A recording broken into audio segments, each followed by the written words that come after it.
On February 17, 1864, the H.L. Hunley, a 40-foot-long Confederate submarine, sank to the bottom of the ocean off Charleston, South Carolina. The reason why is still a mystery. Before we get started, take a moment to please subscribe to our channel, leave us a comment, and give us a like.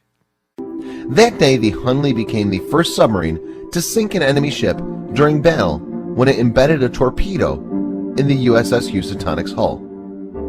After the torpedo detonated and sank the ship, the sub signaled to the shore that its mission had been completed and started heading back to land. But it and the 8 crew members aboard never returned. The sub sank to the sea floor.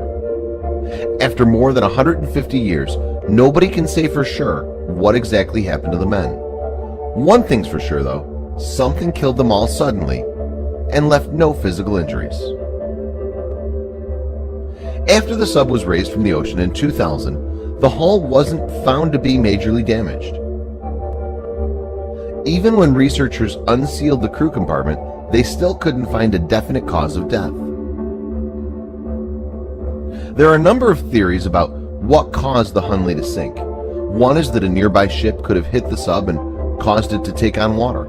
Another is that the submarine went too deep at one point and the crew miscalculated their oxygen levels, causing them to die of asphyxiation. A third is that a bullet could have been fired through the porthole and killed the captain, leaving the crew unable to make it home. One group of scientists, however, believe the explosion caused by the torpedo that sank the USS Housatonic is what ultimately ended the men's lives.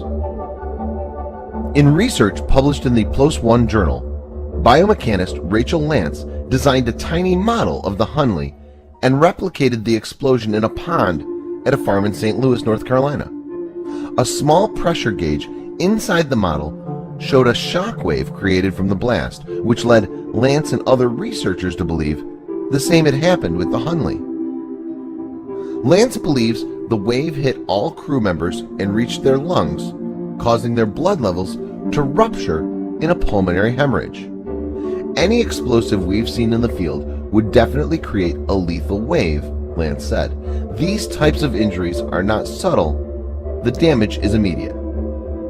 Though it's important to mention that the replication of the explosion isn't conclusive proof about what sank the Hunley, it seems like a pretty good possibility. What do you think really happened?